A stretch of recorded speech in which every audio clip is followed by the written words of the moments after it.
grade 9 math? What's 2 to the power 5 times 2 to the power 3? What do we do with those exponents? 2 to the power 8. Yes, we add them. So what's 2 to the power 7 times 2 to the power 3? 2 to the power 10. The rule is the same base when you're multiplying, you add the exponents. You don't change the base. So what do we get here?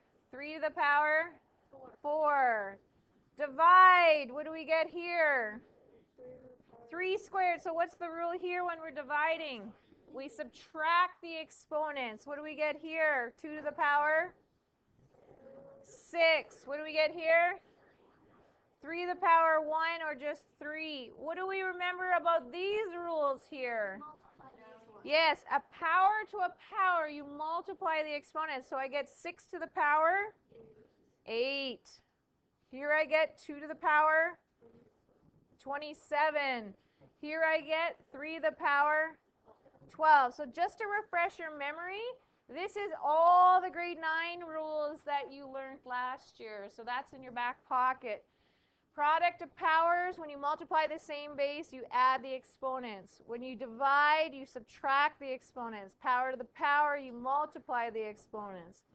Okay, and then of course, when you have a quotient, when it's in brackets, that means the exponent is to both powers there, right? Okay, so now what's the grade 10 stuff? We have negative exponents now. That's the only difference. So if we have 3 to the power negative 7 times 3 to the power 3, same thing, same base, multiplying, you add the exponents. So what do we get? 3 to the power negative 4, and then what did we learn to do to make it a positive exponent? Yeah, it's 1 over 3 to the power 4. Does it say to evaluate it? No, it just says to write it as a positive exponent. So that's all you have to do is leave it like that. So watch, don't evaluate if it doesn't ask you, because sometimes it's just going to be crazy numbers there, right? Okay, let's do this. The first thing we need to do is power to the power. So what do we get when we have 5 to the power negative 7 to the power 2? Yes, we get 5 to the power negative 14. What do we get when we have 5 to the power 2 to the power 3? Yes, we have 5 to the power negative 6. Then we have multiply the same base. So what are we going to do to these exponents here?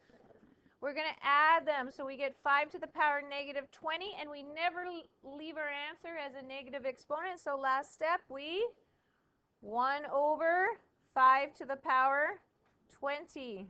Any questions there so far? Okay, so how about I give you a second to figure out this one?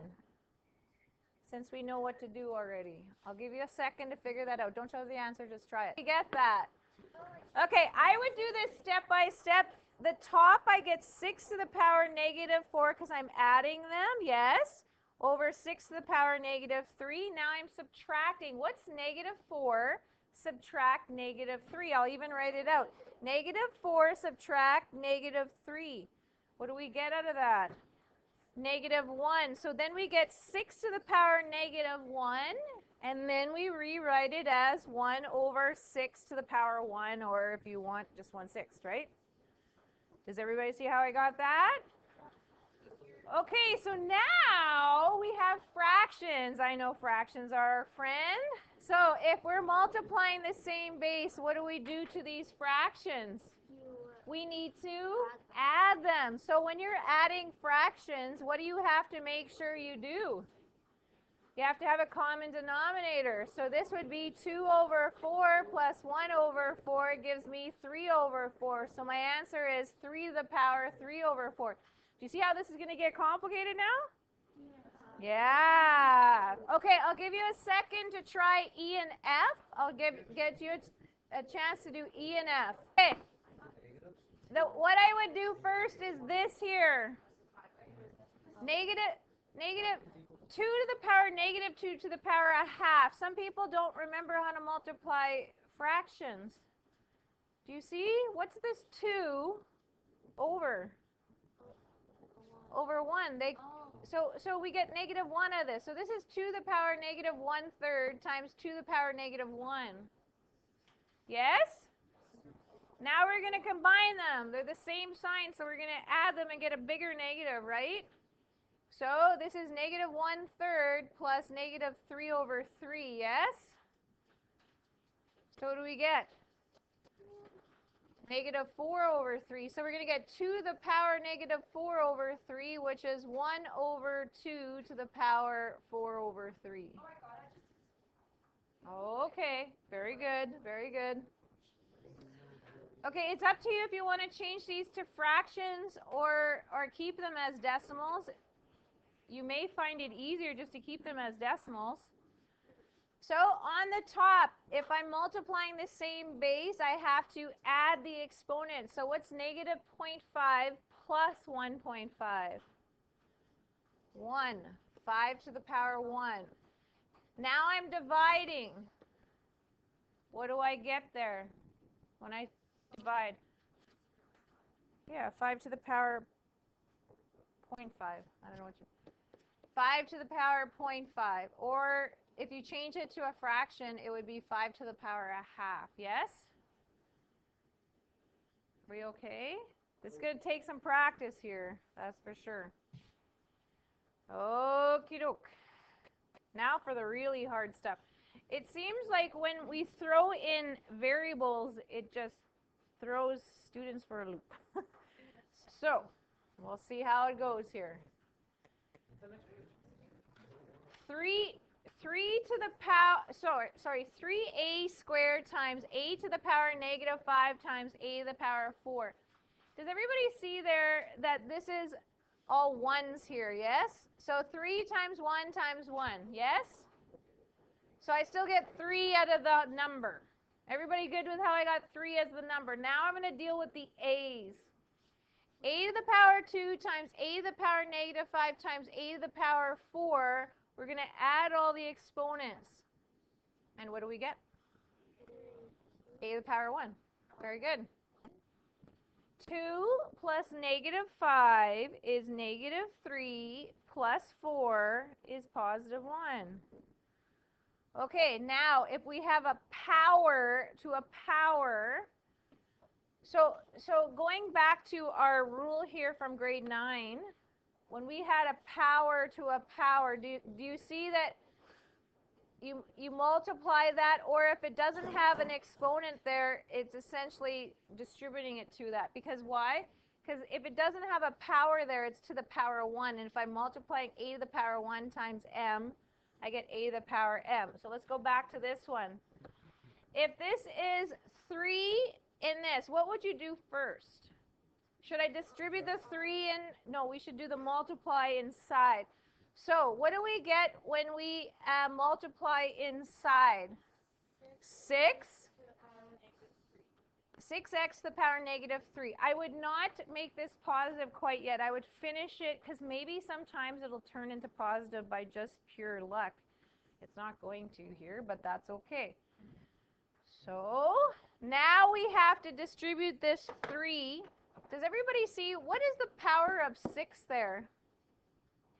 So the 3 is going to get multiplied into both those exponents. Does everybody see that? So we get 6 to the power 3, x to the power negative 9. Are we good with what I got so far? We cannot leave an answer with a negative exponent. So, can anybody tell me the final answer?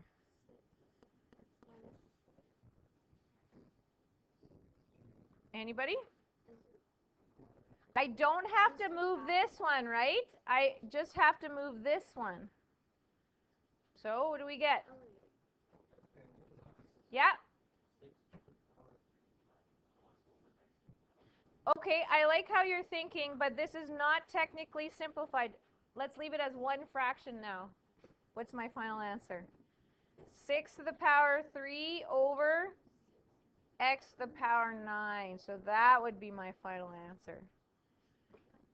So I like his logic, how he got 1 over x to the power 9, but really it's just, you know, this over 1 times that. So leave it as one answer there, okay?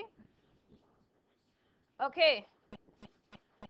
I got to keep going here. So we have 12 divided by 3 is 4. A squared divided by a to the power negative 3. So this is 2 subtract negative 3. I'm sorry? 2 subtract negative 3. So this is a to the power 5, and that is a winner. We can keep it. Let's keep going here. This is x to the power 3 over 2 times x to the power negative 1. This is adding, so we got to add 3 over 2 plus negative 1. So what do we have to do if we have a fraction here? Yeah, so what would 1 be as a common denominator? Yeah, it's going to be negative 2 over 2. So now if I add together 3 over 2 plus negative 2 over 2, what do I get? 1 over 2. If I have 10 over 8, that is just a fraction that I need to reduce. I can't actually divide it. So what do I get then? 5 over 4. Now I'm going to do the a's separate. When I'm dividing the same base, what do we do to the exponents? We subtract. So 9 over 4 subtract 3. What do I need to do to the 3 there? Make it a common denominator. So what's that going to be over 4? 12. What's 9 subtract 12? So this is going to be a to the power negative 3 over 4. And what's my final answer? I cannot have a negative exponent. Does everybody see the 5 over 4 is okay? It's the a that I can't leave like that. So I need to slip a to the bottom. So this is going to be 5 over 4 a to the power 3 over 4. This is huge. A lot of people have to really think about this, what's going on. You can slip them separately and put them together like that, right? What is 16 over 24 reduced down to? 8 goes into both of them, right? 2 over 3. Then I have division here. So I subtract the exponents, right? So 1/3 subtract negative 1. So I don't like the subtract negative 1. So this is really 1/3 plus 1. How do I put them together? Yeah, this is 3 over 3. So then I get 4 over 3. And it's positive. So guess what? That's my final answer. It can stay like that. Yes? So there you go. It's going to be a gruesome homework because you're going to make a lot of mistakes and you got to make sure you really check your work here.